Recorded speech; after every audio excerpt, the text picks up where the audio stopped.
Madridistas, welcome back to the channel. Welcome back. So much news to get you guys up to speed on. So much has happened in the last 2-3 days. I'm going to try to run through it quickly. I value your time, but we do have so much to talk about. We'll talk about players coming and going, Nacho's goodbye, the Endrick presentation. We'll talk about Kubo in Real Sociedad, who might be going to Liverpool. Massive financial windfall for Real Madrid. That feeds into the Alphonso Davies negotiations with Bayern Munich. We'll talk about that. We'll also talk about Jorge Mendes, the agent, and soured relations with Real Madrid and how that is affecting the renewal negotiations with Endrick and Lunin. We'll talk about that. We'll talk about Joselu. We'll talk about Mendy. We'll also talk about the Hummels rumors. You may have heard rumors about Mats Hummels coming to Madrid. We'll discuss that. And then if you stick around to the end, the funniest part of all, we'll talk about Barca and the ridiculous situation with Nico Williams that they've created. We'll discuss that. And then Davies, the president of La Liga, who finally looks like some of his shady activities are catching up with him. He looks like he's in a bit of trouble and could lose his job, but we'll talk about that too. But listen, lots to get through. Welcome back to the channel. Lots to go through, so let's get started.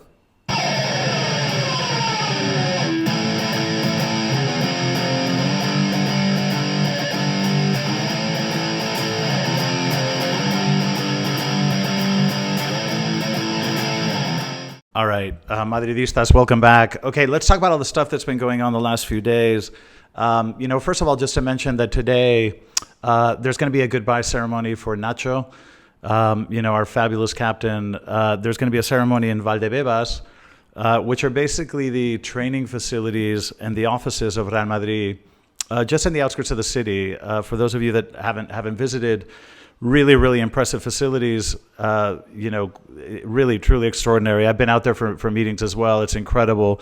But they'll be out there, saying goodbye to Nacho. We got a beautiful video from the club honoring his contribution to the history of the club. So we'll be saying goodbye to Nacho, who's off to the Middle East to sort of monetize some of the fantastic reputation that he's built over the years. So goodbye to Nacho, and thank you for everything. You shall never be forgotten around here. And then, moving on to players coming, just to let you guys know, so the Endrick presentation is going to be in the Bernabeu. It's going to be this Saturday. I'll be attending as well. I got, four tickets for that. So it obviously will not be as big and sort of, glamorous as the Mbappe one, but it should be quite fun. And I think, the kid's probably very excited and looking forward to hearing what he has to say. So we'll be welcoming Endrick on Saturday, and I'll be sure to give you guys a bit of footage of that as well. Just, on a side note, you may all know Joselu has finally arrived in Saudi Arabia.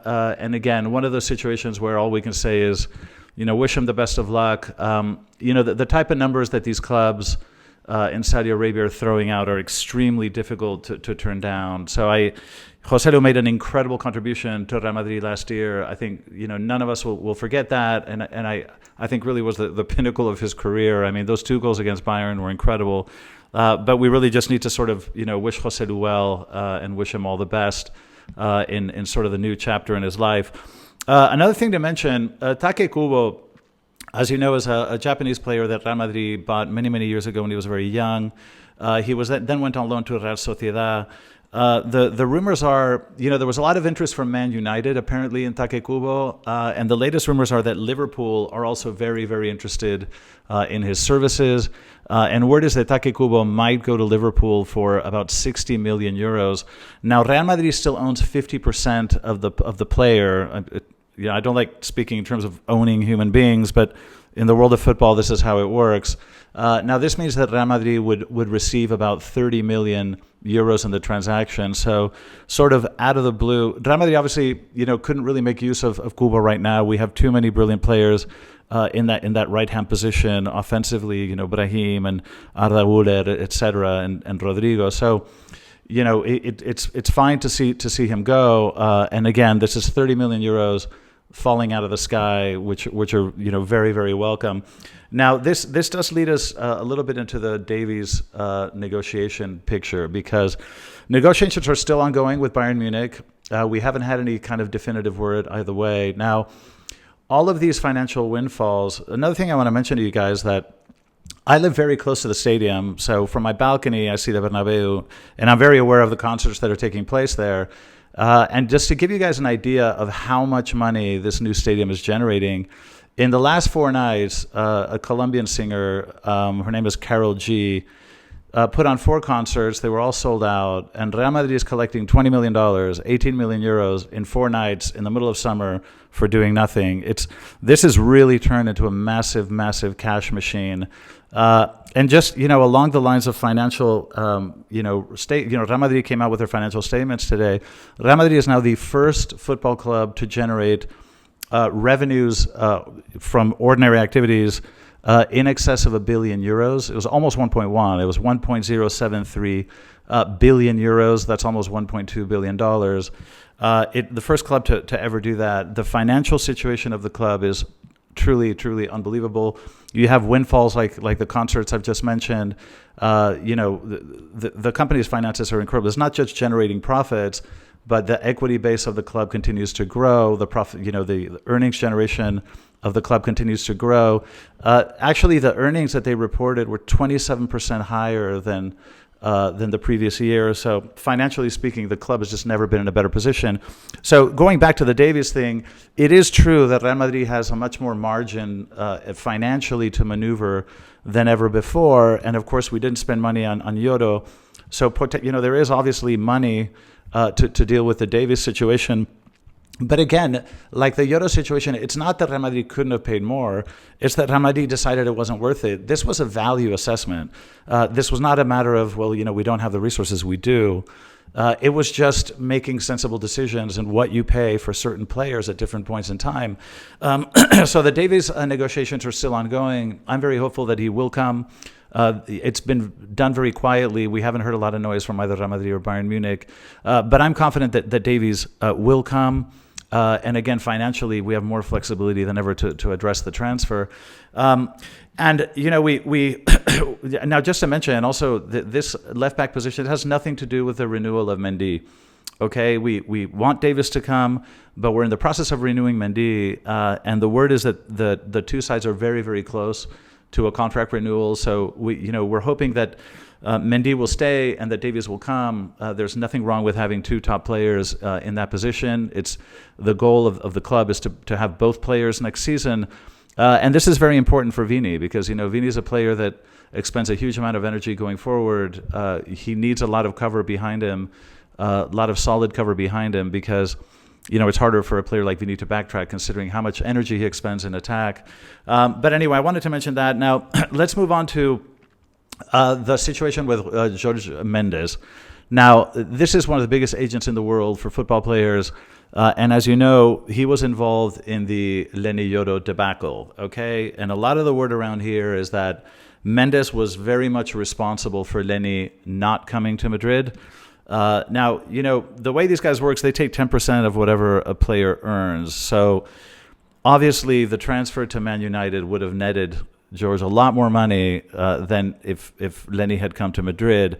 And, the belief here is that Mendes was very instrumental in convincing Lenny to go to Manchester and that he sort of, poisoned him a little bit in terms of his decision-making. So relations with Mendes have gone very sour in terms of Real Madrid. And unfortunately, this is affecting the contract renewals with Endrick and Lunin because Lunin is... The club has put a renewal offer in front of him. It's been sitting in front of him for days.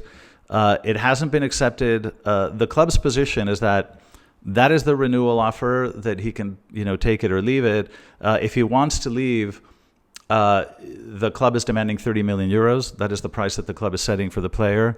And so far, nothing has happened. So, a lot of people here believe that had it been, had any other agent been involved and not Mendes, if Mendes were not in the way and the, negotiations were directly with the player, Lunin would have renewed a long time ago. But there is a belief here that, this is getting sort of dragged on because of the presence of Mendes, who, sometimes these agents don't do the players any favors. But anyway, so that's the situation there. Now, I do have to talk about this is kind of amusing, the whole Barca Nico Williams situation, because it grabs so many headlines here. And it's absolutely exhausting. I mean, there is a media blitz, an absolute media blitz, to basically pretend that this is a done deal. I don't know if they're trying to muscle Nico Williams into signing or kind of bulldoze him into signing, but every single day, everything around the orbit of Barca, pretending that it's a done deal. I mean, you have panels of sort of Barca media people discussing it as if it were a done deal. They're talking about the attack of Barca next season, and they're talking about Nico Williams like he's already signed. This has not gone down very well with people in Bilbao. They're very upset about this, and they publicly said, back off. He's a player that belongs to Athletic de Bilbao. He can make his decisions, but please have a little bit of respect. Whatever you're doing, keep it down. Stop acting like this is a done deal, that the player has no free will. And by the way, Athletic de Bilbao has, because obviously they're standing their ground. One thing that they've made very clear is that the 58 million that needs to be paid to get Nico Williams, they want that in cash up front. Okay, there's none of this, paying over time. This isn't a mortgage. And Athletic de Bilbao made it very clear they want the money in cash up front, no discussion. So Barca is having a very hard time getting the funds. This is a club that needs to borrow 100 million euros just to pay salaries. And now they got to come up with another 60 because they really want this player. And Athletic de Bilbao can smell this from a distance. I mean, Barca is a club that has negative equity. Okay, assets minus liabilities is a negative number. Okay, and it's a loss-making concern. So you're basically buying negative equity, and the hole gets bigger every year because they're loss-making. So Barca is a financial disaster, and yet they talk about bringing Nico Williams and Dani Olmo, like it's nothing. These people live in a parallel universe, and it's really fascinating to watch. One more thing to mention on the Nico Williams-Barca situation. It appears that PSG is also interested in Nico Williams, and the reason I'm grinning is because there's no way that Barca can compete with PSG financially. I mean, if PSG wants Nico, they're going to get him because PSG can pay a hell of a lot more for the player. Barca's struggling to get pennies together. They can pay Nico a hell of a much higher salary. We know that because we know what PSG is capable of spending. So, I'm afraid Barca's little bubble may burst soon because if PSG is in the picture, things will change. And they have very deep pockets, and they have a decent brand. And I can see Nico's representatives and entourage wanting to speak to PSG as well. So I wanted to mention that. And then finally, Tebas, okay, this troglodyte who runs La Liga. He's the president of La Liga. This is a man who hates Florentino Perez, hates Real Madrid, does everything in his power to try to harm Real Madrid. I mean, it's a pathology. It really is. It's an illness. Well, this man, it looks like, all of his shady activities. This is a man who lets Barca do whatever they want. They lie about numbers. They cheat about salaries. They let, Barca register players that shouldn't be registered because of the financial, hurdles that need to be met. Basically, Barca gets to bend all the rules. This guy looks the other way. Well, Tebas, this charming individual, looks like he's finally sort of in a bit of trouble. Now, 2 or 3 years ago, you may remember that we all woke up one day and La Liga, so Tebas had sold 11%, basically kind of announced this as a fait accompli, like it was a done deal. 11% of the TV rights of La Liga for 50 years for something like 2 billion euros. And it was a done deal, and they were literally told the day before this was supposed to be closed. Real Madrid found out, the other clubs were informed earlier, Real Madrid found out the day before. Real Madrid did not have time for any kind of legal recourse. They were obviously being treated differently than all the other clubs. Real Madrid was deliberately held out of any negotiations or any knowledge of the transaction. And of course, if you think about this legally, La Liga has no right to sell TV rights of clubs. The people that own the TV rights of the clubs are the clubs. Okay, so Real Madrid owns its own TV rights, or basically the socios own it, right? We all own it, the members of the club. But the La Liga has no right to sell what it doesn't own.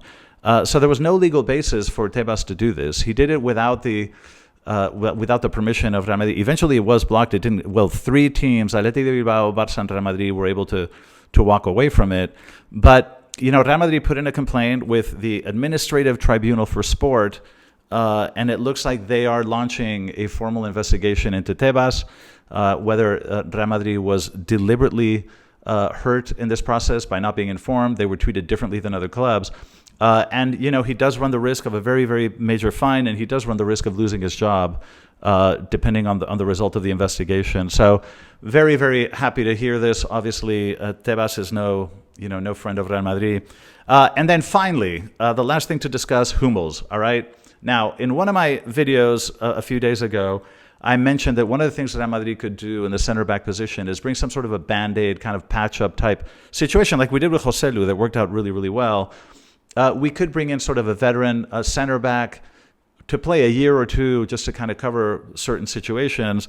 And I mentioned Hummels. It looks like those rumors are now picking up steam. And this came out of Italy because Bologna in Italy was trying to recruit Hummels. And those negotiations all of a sudden stalled. And so in Italy, what they interpreted is all of a sudden the negotiations with Bologna stalled, and it could be because Real Madrid has entered the picture, trying to procure him for a year or two. So listen, I don't know what's going to happen. It could happen. I don't think it's a bad idea to bring in a veteran, experienced center back to help cover that, in certain situations, because we can't rely just on sort of Militao and Rudiger. And Vallejo and Alaba, of course, won't be with us for a while. So I don't think it's a bad idea. But again, neither confirmed nor denied at this point. But anyway, we had so much to get through. Sorry this took so long, but that's what's happening. I will catch you guys in the next video. So much going on, a lot of moving parts. But thank you for joining me. As always, I'll see you in the next video. And as always, a la Madrid.